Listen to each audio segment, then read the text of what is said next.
Mga kapuso, long weekend tayo dahil holiday sa Lunes, magiging maulan pa rin kaya? Alamin natin ang latest sa panahon mula kay Amor La Rosa ng GMA Integrated News Weather Center. Amor. Salamat, Ivan. Mga kapuso, nakalabas na nga sa Philippine Area of Responsibility ang Bagyong Isang, pero pumasok naman ang panibagong low pressure area na ngayon tumaas na rin ang tsansang maging bagyo ayon po sa Pag-asa.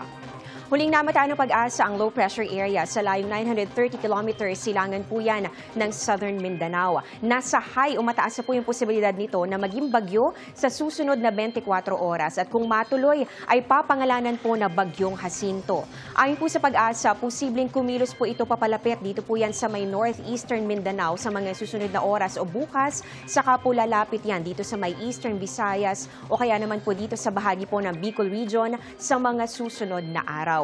Pwede pang magbago ang galaw nito kaya patuloy po kayong tumutok sa updates. Sa ngayon, naramdam na rin po yung epekto ng trough o yung po extension o bahagi po ng mga kaulapan nitong nasabing LPA.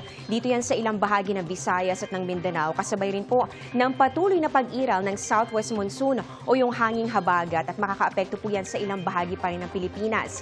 May natitira rin pong epekto yung trough o extension naman ito pong dating Bagyong Isang kahit po nasa labas na po yan ng Philippine Area of Responsibility. Pero dito na lang po yan sa ilang bahagi ng Northern Luzon.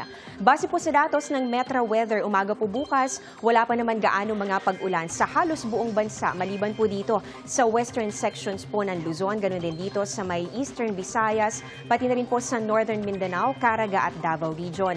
Pagsapit po ng hapon, mas marami ng uulanin. Kasama po dyan ng halos buong Luzon mula po yan Northern, Central and Southern Luzon. At meron pong posibleng mga malalakas sa pag-ulan. Dito po yan sa may Central Luzon, Calabarzon, Mimaropa, Bicol Region, ganoon din dito sa malaking bahagi po ng Visayas at ng Mindanao. Kaya doble ingat pa rin sa posibilidad po ng mga pagbaha o pagguho ng lupa.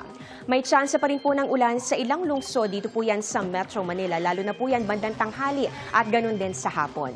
Sa atin namang extended outlook, posible pa rin pong makaranas sa mga pag-ulan, lalong-lalo na dito po yan sa may Southern Luzon, pati na rin po dito sa may Visayas and Mindanao dahil nga po sa inaasahan natin na paglapit ng bagong sama ng panahon. May tsansa rin po ng mga kalat-kalat na ulan sa iba pang bahagi ng ating bansa. Yan muna ang latest sa lagay ng ating panahon. Ako po si Amor La Rosa para sa GMA Integrated News Weather Center. Maasahan anuman ang panahon.